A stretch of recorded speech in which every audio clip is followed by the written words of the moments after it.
Assalamualaikum warahmatullahi wabarakatuh.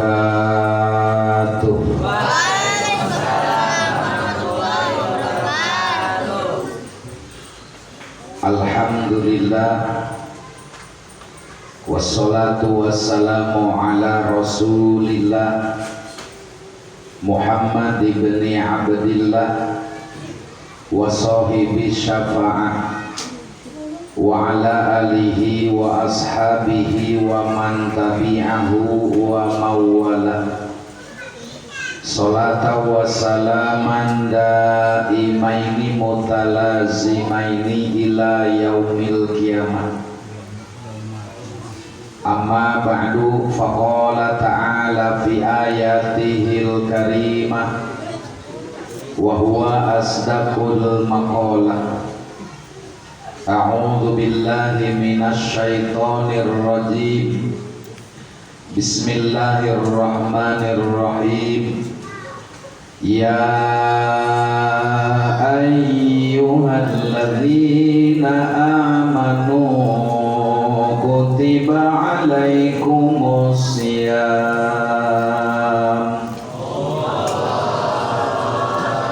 kama kutiba alal ladzina min qablikum la'allakum tattaqun.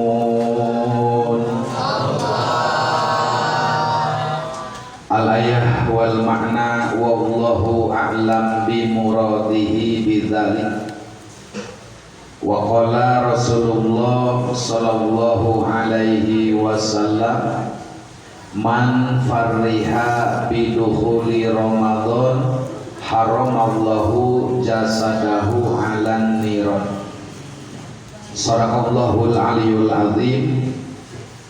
Segenap hadirin wal hadirat, kaum muslimin wal muslimat, jamaah mushollah Nurul Iman, para sepuh, para bapak, para ibu, para pemuda dan para pemudi, bil khusus kesepuhan kita Bapak Haji Nana yang mudah-mudahan selalu diberikan kesehatan, dan juga seluruh bapak-bapak yang hadir, murotibil acara Bapak Misnan, Dapakinan, dan juga seluruh yang hadir, pemuda-pemudi, remaja-remaji yang insya Allah semuanya dimuliakan Allah Subhanahu wa Ta'ala. Mudah-mudahan semuanya diberikan sehat walafiat. Allah panjangkan umur kita, Allah sehatkan rohani jasmani kita, Allah pertemukan kita kembali di bulan Ramadan, dan Allah berikan kekuatan iman dan Islam. Ya Rabbal Alamin. Puji syukur marilah kita haturkan dan kita panjatkan kehadiran Allah. Alhamdulillah, tibalah kita di penghujung acara Tholabul Ilmi yang setiap malam Jumat pada Isya kita ngumpul di majlis ruangan Mushollah Nurul Iman. Malam ini kita bersepakat untuk mentawakufkan sementara, yang tentu harapan kita semua mudah-mudahan setelah Ramadan dan Idul Fitri, kembalinya di bulan Syawal, Allah masih mempertemukan kita sehingga kita bisa kumpul kembali, duduk di majlis taklim bersama-sama menuntut ilmu agar supaya amal ibadah kita dikabul Allah Subhanahu wa Ta'ala. Karena betapa pentingnya nuntut ilmu, sesibuk apapun ya tetap kita harus menyempatkan diri meskipun hanya seminggu satu kali. Syukur-syukur tiap malam, tapi ketika kita tidak ada waktu untuk tiap malam, minimal seminggu sekali. Sebab di dalam keterangan amat sangat jelas, kata Nabi, man kharaja fi thalabil ilmi kana fi sabilillahi hatta yarji'a. Barang siapa yang keluar dari rumahnya untuk menuntut ilmu, maka dia berarti sedang berjihad di jalan Allah, sehingga semua apa yang dia niatkan ini adalah sabilillah hatta yarji'a, sehingga dia kembali lagi pulang ke rumah dihitung sebagai jihad oleh Allah Subhanahu wa taala. Maka oleh karena itu, keterangan yang kedua sebagaimana Ibnu Ruslan di dalam kitab Matan Zuban, beliau mengatakan fakuluman bi ghairi ilmin ya'malu a'maluhu mardudatun la tuqbal.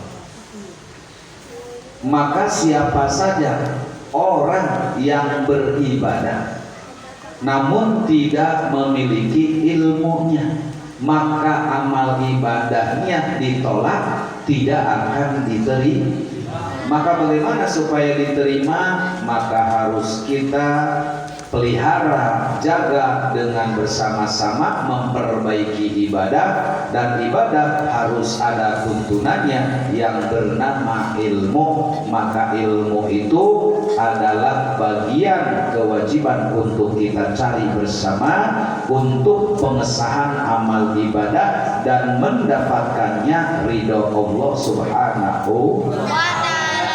Salawat salam tetap tercurah terlimpah keharibaan junjungan kita Kangjeng Nabi Muhammad, kepada keluarganya, sahabatnya, pengikutnya, dan semua umatnya hingga kita yang amat sangat merindukan menantikan syafaatul ummahnya. Amin ya robbal alamin. Hadirin wal hadirat, muslimin muslimat, karena malam ini adalah tawakuf yang semestinya memang total karena ngajinya ditutup. Akan tetapi paling tidak saya ingin memberikan kesan dan pesan, membekali dan membentengi kita untuk persiapan menyambut datangnya bulan suci Ramadan. Kenapa harus disambut? Karena Ramadan itu tamu yang agung. Karena Ramadan itu tamu kehormatan. Di mana-mana yang namanya tamu yang dihormati, tamu yang diagungkan, berarti kita harus melayani tamu itu dengan baik. Melayani tamu itu dengan ikhlas.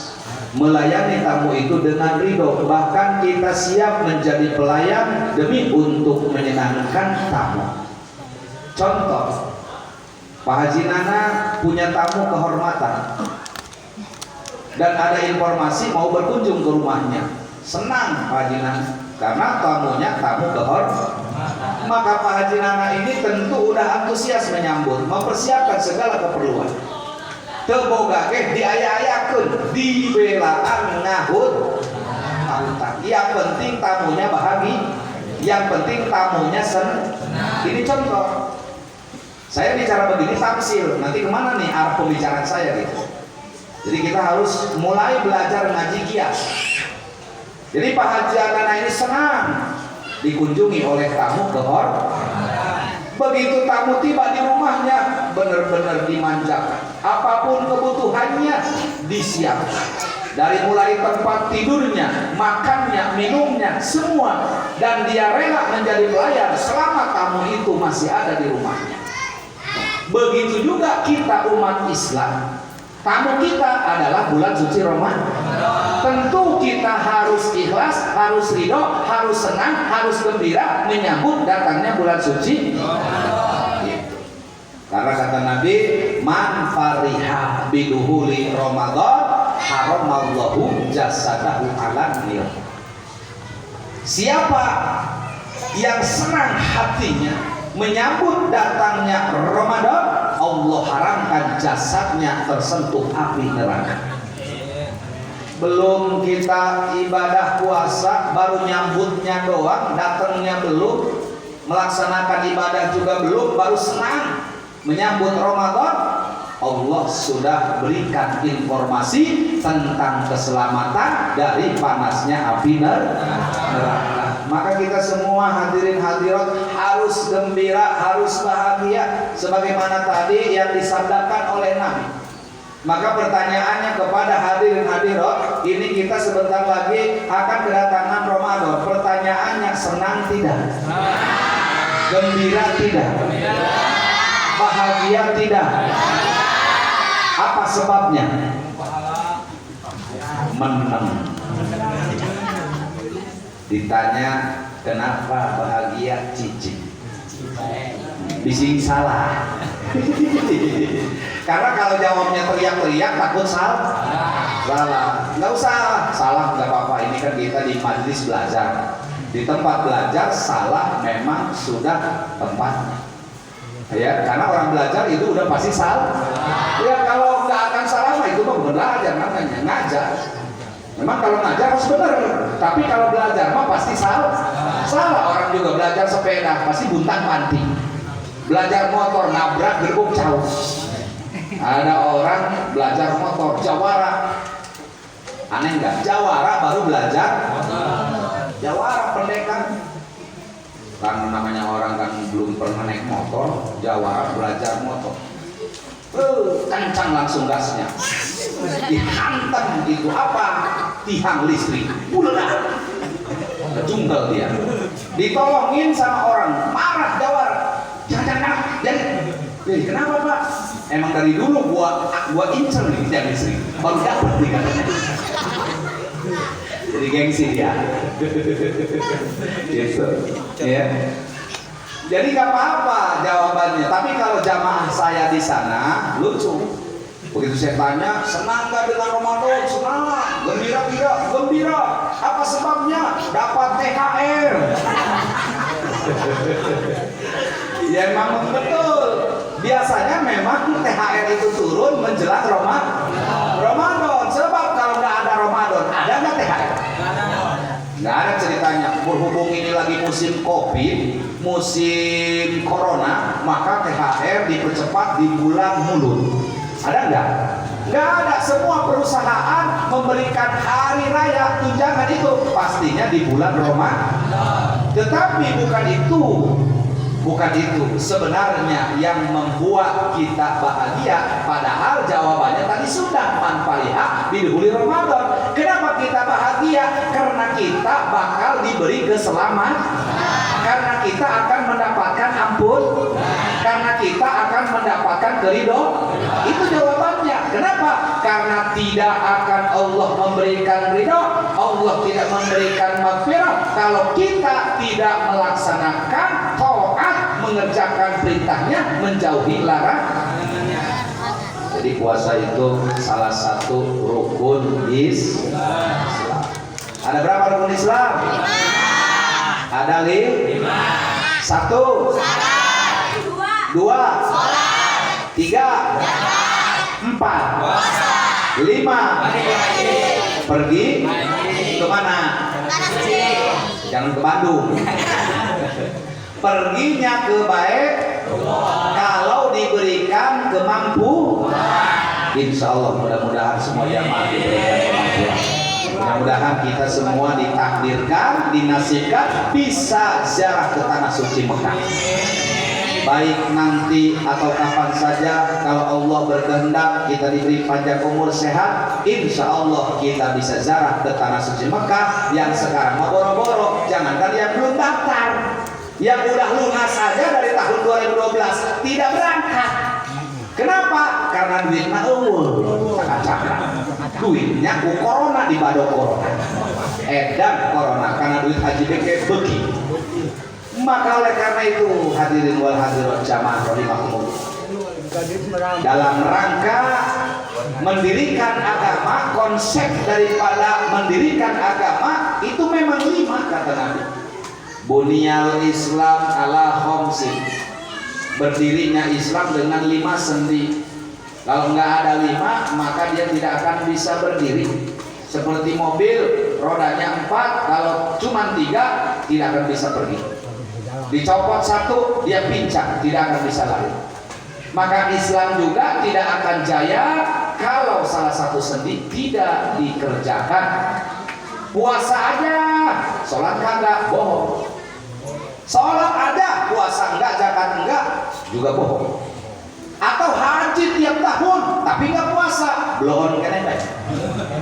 Enggak bisa begitu. Artinya satu sama lain antara rukun wajib dikerjakan. Hanya saja bedanya kalau sholat, zakat, puasa boleh dikerjakan di mana-mana. Satu yang tidak boleh dikerjakan di mana-mana yaitu ibadah haji. Puasa boleh di kampung, juga boleh di kota, boleh di gunung, boleh di laut, boleh di darat. Tetapi yang namanya haji nggak bisa dikerjakan di mana-mana, khusus di Baitullah. Maka oleh karena itu kita dalam rangka menghadapi pembangunan konstruksi agama yang keempat, yaitu puasa di bulan Ramadan. Ya, seperti kemarin kita bahas bahwa syarat kewajiban puasa ada berapa? Syarat kewajiban puasa ada 3. Yang pertama beragama Islam, yang kedua umurnya baligh, yang ketiga berakal sehat. Kalau ada tiga-tiganya dalam kehidupan kita berarti wajib puasa. Islam, umurnya baligh, akalnya sehat. Kalau akalnya sehat, agamanya Islam, sudah baligh tapi tidak mau puasa, itu namanya belenggu. Jadi bukan balik lagi, namanya belenggu. Pancak orang Sunda mah sebalik ya budak. Ya, orang yang cukup syarat tapi tidak mengerjakan terbalik. Berarti belenggu. Kalau belenggu kudu dibelegi. Ya. Kalau belenggu kudu dibelegi. Iya, daripada dibelegi malaikat di alam kubur. Ya, maka orang tua wajib mengarahkan, mengajak dan menyuruh kepada anak-anaknya yang sudah baligh. Makanya kita dari kecil diajarkan puasa meskipun setengah hari. Ketika belum balik anak diajarin puasa. Ayo nak puasa. Apa sih mama puasa? Puasa itu nggak makan nggak minum. Itu aja dulu ngajarin anak kecil. Oh nggak makan nggak minum. Begitu dapat tengah hari dia kasihan. Lemas, mama haus. Udah minum. Nanti tahun besok mudah-mudahan bisa full 1 hari. Begitu cara mengajarkan. Yang penting tahu dulu lah anak bahwa oh puasa itu nggak makan nggak minum. Tetapi nanti mereka akan paham. Jangan sampai, oh mumpung nggak ada orang tua, makan makan minum ditanya sama mamanya. Hebat kamu toh, kelihatannya seger aja anak mama. Hebat, kuat puasa, oleh kesewadan 2 piring. Jadi kita juga nanti akan paham kalau udah tumbuh dewasa. Oh, nggak boleh bohong karena puasa itu tidak boleh bohong kepada Allah, kepada manusia, terutama kepada diri sendiri. Jadi puasa itu mengajarkan kejujuran, walaupun tidak ada orang, walaupun tidak ada yang melihat, tetap dia melaksanakan puasa. Bukan berarti puasa di hadapan manusia, ketika tidak ada manusia ngopi. Giliran maghrib aja ikut-ikutan buka. Ngebeberok doang. Ngakunya mau puasa, orang ngopi berat. Nah, ini namanya menipu diri sendiri. Jadi nggak boleh, ya nggak boleh kita bohong karena puasa mengajarkan kejujuran. Ya, oleh karena itulah ada kesunahan ketika kita berpuasa. Yang pertama mempercepat buka puasa. Kata-kata mempercepat, awas ada ujungnya. Apabila waktunya sudah tiba. Kalau nggak begitu nanti salah paham. Sunnah puasa yang pertama mempercepat buka puasa jam 5 buka. Wih, ya, kok apa-apa? Katanya sunnah mempercepat. Ya mempercepat juga kalau sudah nyata matahari sudah terbenam, berarti sudah waktu maghrib. Ya makanya kalau kita pergi kemana-mana persiapan. Kadang bawa motor, bawa air ya, bawa permen, kalau nggak ada korma, ya korma sunahnya buka puasa dengan korma. Ini mau dikasih korma, aku buat buka puasa nggak mau, mintanya apa kejo. Ngapain korma? Kejo ini 2 piring. Temangset nih.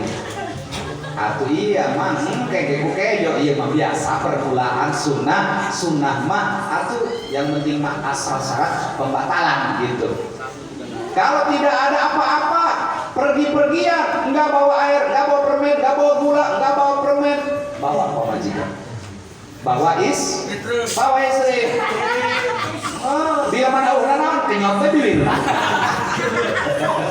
Mama kesini, ayo kita buka puasa. Bagaimana caranya? Ayo Allah malkas untuk.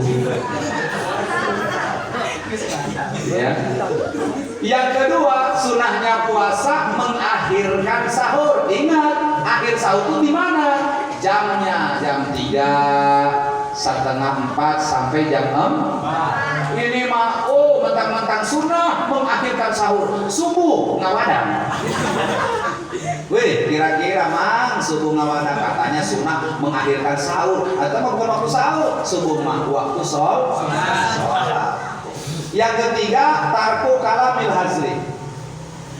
Dijauhkan kata-kata yang kotor. Orang lagi puasa tidak boleh ngobrol-ngobrol yang ngomongin orang lain. Nantinya memfitnah, menggibah dan sebagainya. Ini jauhi. Maka kalau ada orang ngajak bertengkar, ada orang ngajak ngobrol, ada orang ngajak maksiat, kita jawab ini soimun. Sesungguhnya aku sedang puasa.